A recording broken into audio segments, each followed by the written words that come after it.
Hello friends, इस video में हम प्रैक्टिस सेट 1 के अंतर्गत जीके के 30 मोस्ट इंपॉर्टेंट एमसीक्यू को डिस्कस करेंगे जो आपके railway, SSC, other government exam और यूपी ट्रिपल एससी पेट के लिए काफ़ी हेल्पफुल होने वाले हैं। तो चलिए वीडियो स्टार्ट करते हैं। पहला क्वेश्चन है आपका, भारतवर्ष शब्द का सर्वोत्तम उल्लेख किस अभिलेख में मिलता है? तो इसमें 4 ऑप्शन दिए गए हैं। पहला ऑप्शन है आपका एरन अभिलेख, दूसरा हाथी गुम्फा अभिलेख, तीसरा भरूत अभिलेख, चौथा सागौरा अभिलेख।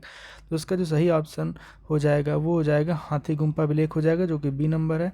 अगला क्वेश्चन है, सामवेद में कुल कितनी ऋचाएँ हैं? तो इसमें 4 ऑप्शन दिए गए हैं। पहला ऑप्शन है 1549, दूसरा है 1650, तीसरा है 1500 और चौथा 1730। तो इसका जो सही ऑप्शन हो जाएगा वो हो जाएगा 1549 हो जाएगा। अगला क्वेश्चन है, हड़प्पा से प्राप्त एक्का गाड़ी किस धातु की बनी थी? तो इसमें 4 ऑप्शन दिए गए हैं। पहला ऑप्शन है तांबा, दूसरा कांसा, तीसरा चांदी और चौथा सोना। तो इसका जो सही ऑप्शन है वो हो जाएगा तांबा हो जाएगा, जो कि ए नंबर सही है। अगला क्वेश्चन है, सिंधु सभ्यता में ऊँट की हड्डियों के अवशेष कहाँ से प्राप्त हुए हैं? तो इसमें 4 ऑप्शन दिए गए हैं। पहला ऑप्शन है कालीबंगा, दूसरा सिंधुदुर्ग, तीसरा लोथल, चौथा है मोहनजोदड़ो। तो इसका सही ऑप्शन हो जाएगा कालीबंगा हो जाएगा। अगला क्वेश्चन है, सिंधु सभ्यता में दवा तथा मनके बनाने के कारखाने कहाँ से प्राप्त हुए हैं? तो इसमें 4 ऑप्शन दिए गए हैं। पहला ऑप्शन है चंदुदुर्ग, दूसरा लोथल, तीसरा मोहनजोदड़ो, चौथा कालीबंगन। तो इसका जो सही ऑप्शन वो हो जाएगा चंदुदुर्ग हो जाएगा, जो पहला ऑप्शन सही है। अगला क्वेश्चन है, ऋग्वेद में ओम शब्द का उल्लेख कितनी बार किया गया है? तो इसमें 4 ऑप्शन दिए गए हैं। पहला ऑप्शन 1028, दूसरा है 275, तीसरा है 800, चौथा है 925। तो इसका जो सही ऑप्शन हो जाएगा 1028 हो जाएगा। अगला क्वेश्चन है, अग्नि शब्द का उल्लेख सर ऋग्वेद में कितनी बार किया गया है? तो इसमें 4 ऑप्शन दिए गए हैं। पहला ऑप्शन है 200, दूसरा है 300, तीसरा है 400 और चौथा है 500। तो इसका जो सही ऑप्शन हो जाएगा वो हो जाएगा 200 हो जाएगा। अगला क्वेश्चन है, जैन धर्म के 23वें तीर्थकर का नाम बताइए। तो इसमें 4 ऑप्शन दिए गए हैं। पहला ऑप्शन है ऋषभनाथ, दूसरा है पार्श्वनाथ, तीसरा है सुमतिनाथ, चौथा है अजितनाथ। तो इसका जो सही ऑप्शन वो हो जाएगा पार्श्वनाथ हो जाएगा, जो कि बी ऑप्शन सही है। अगला क्वेश्चन है, गौतम बुद्ध को किस नदी के तट पर ज्ञान प्राप्त हुआ था? तो इसमें 4 ऑप्शन दिए गए हैं। पहला है फल्गु नदी, दूसरा सरस्वती नदी, तीसरा है गंगा नदी, चौथा यमुना नदी। जो इसका सही ऑप्शन हो जाएगा वो हो जाएगा फल्गु नदी हो जाएगा। अगला क्वेश्चन है, बुलंद दरवाजा का निर्माण किसने करवाया? तो इसमें 4 ऑप्शन दिए गए हैं। पहला ऑप्शन है अकबर, दूसरा नूरजहाँ, तीसरा जहांगीर, चौथा शाहजहाँ। तो इसका जो सही ऑप्शन है वो हो जाएगा अकबर हो जाएगा। अगला क्वेश्चन है, ब्रह्म समाज की स्थापना किसने की? जिसमें 4 ऑप्शन दिए गए हैं। पहला ऑप्शन राधा कांतदेव, दूसरा राजा राम मोहन राय, तीसरा तुलसी राम और चौथा है दादा भाई नौरोजी। तो उसका जो सही ऑप्शन वो हो जाएगा राधा कांतदेव हो जाएगा। अगला क्वेश्चन है, सत्यशोधक समाज के संस्थापक कौन थे? तो इसमें 4 ऑप्शन दिए गए हैं। पहला ऑप्शन है ज्योतिबा फुले, दूसरा श्रीनारायण गुरु और तीसरा भीमराव अम्बेडकर, चौथा वी.आर. सिंधे। तो उसका सही ऑप्शन ज्योतिबा फुले हो जाएगा। अगला क्वेश्चन है, मुस्लिम लीग की स्थापना किस वायसराय के शासनकाल में हुई? जिसमें 4 ऑप्शन दिए गए हैं। पहला ऑप्शन है आपका लॉर्ड डफरिन, दूसरा लॉर्ड मिंटो द्वितीय, तीसरा लॉर्ड हार्डिंग, चौथा लॉर्ड रीडिंग। इसका सही ऑप्शन हो जाएगा लॉर्ड मिंटो द्वितीय हो जाएगा। अगला क्वेश्चन है, अकाल आयोग का गठन किसके शासनकाल में हुआ था? तो इसमें 4 ऑप्शन दिए गए हैं। पहला ऑप्शन लॉर्ड लिटन, दूसरा लॉर्ड रिपन, तीसरा लॉर्ड डफरिन, चौथा लॉर्ड कर्जन। तो इसका सही ऑप्शन हो जाएगा लॉर्ड लिटन हो जाएगा।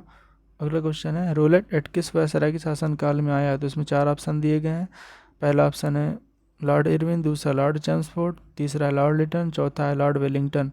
तो इसका जो सही ऑप्शन हो जाएगा वो हो जाएगा आपका लॉर्ड चैम्सफोर्ड हो जाएगा, जो कि बी नंबर है। अगला क्वेश्चन, रेलों का विस्तार किस वायसराय के शासनकाल में हुआ? जिसमें 4 ऑप्शन दिए गए हैं।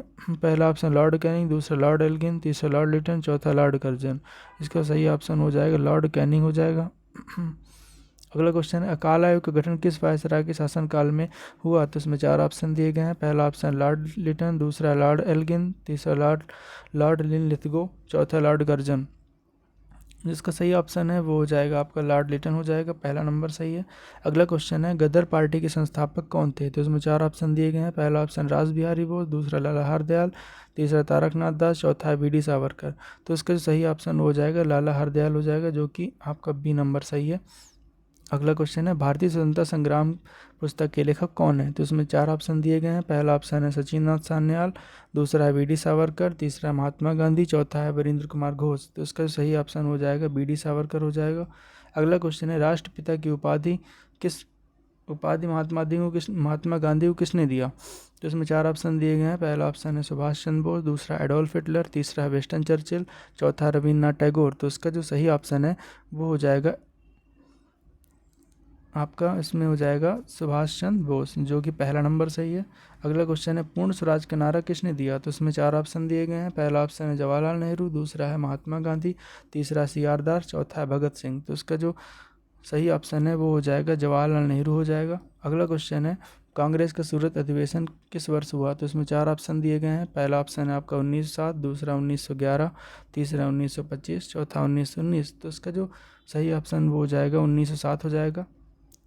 अगला क्वेश्चन है मुस्लिम लीग की स्थापना किस वर्ष हुई? तो इसमें 4 ऑप्शन दिए गए हैं। पहला है 20 मार्च 1916, दूसरा है 1 अक्टूबर 1906, तीसरा 1 अप्रैल 1911, चौथा 2 मार्च 1919। तो इसका सही ऑप्शन हो जाएगा 1 अक्टूबर 1906 हो जाएगा। अगला क्वेश्चन है रोलेट एक्ट किस वर्ष पारित हुआ? तो इसमें 4 ऑप्शन दिए गए हैं। पहला ऑप्शन है 1919, दूसरा है 1935, तीसरा है 1928, चौथा है 1920। इसका जो सही ऑप्शन है वो हो जाएगा 1919 हो जाएगा, जो कि पहला ऑप्शन सही है। अगला क्वेश्चन है कॉमनवेल्थ पत्रिका के संस्थापक कौन थे? जिसमें 4 ऑप्शन दिए गए हैं। पहला ऑप्शन है एनी बेसेंट, दूसरा दादा भाई नौरोजी, तीसरा है मदन मोहन मालवीय, चौथा है महात्मा गांधी। तो इसका जो सही ऑप्शन है वो हो जाएगा एनी बेसेंट हो जाएगा, जो कि पहला ऑप्शन सही है। अगला क्वेश्चन है कंदरिया महादेव मंदिर किस स्थान पर है? तो इसमें 4 ऑप्शन दिए गए हैं। पहला ऑप्शन है खजुराहो, दूसरा आगरा, तीसरा दिल्ली, चौथा झांसी। तो इसमें 4 ऑप्शन में से पहला ऑप्शन सही खजुराहो होगा। अगला क्वेश्चन है डच महल किस राज्य में है? तो इसमें 4 ऑप्शन दिए गए हैं। पहला है केरल, दूसरा राजस्थान, तीसरा जम्मू कश्मीर, चौथा है हिमाचल प्रदेश। जिसका सही ऑप्शन हो जाएगा केरल हो जाएगा। अगला क्वेश्चन है शीश महल किस स्थान पर है? तो इसमें 4 ऑप्शन दिए गए हैं। पहला ऑप्शन आगरा फोर्ट, दूसरा दिल्ली, तीसरा उदयपुर, चौथा धौलपुर। इसका सही ऑप्शन हो जाएगा आगरा फोर्ट हो जाएगा, जो कि पहला नंबर सही है। अगला क्वेश्चन है बीबी का मकबरा किस स्थान पर है? तो इसमें 4 ऑप्शन दिए गए हैं। पहला ऑप्शन औरंगाबाद, दूसरा उदयपुर, तीसरा सिकंदरा, चौथा जयपुर। इसका सही ऑप्शन औरंगाबाद हो जाएगा, जो कि पहला नंबर सही है। अगला क्वेश्चन है और ये लास्ट क्वेश्चन है इस MCQ सीरीज का, वो है पंडित रविशंकर का संबंध किस वाद्य यंत्र से है? तो उसमें 4 ऑप्शन दिए गए हैं। पहला ऑप्शन सितार, दूसरा शहनाई, तीसरा सरोद, चौथा वायलिन। तो इसका जो सही ऑप्शन है वो ए नंबर हो जाएगा, जो है सितार। तो फ्रेंड्स इसमें हमने 30 GK के 30 मोस्ट इंपॉर्टेंट MCQ को डिस्कस कर लिया है, और आपको कैसे लगे हमें कमेंट बॉक्स में ज़रूर बताइएगा। Thank you.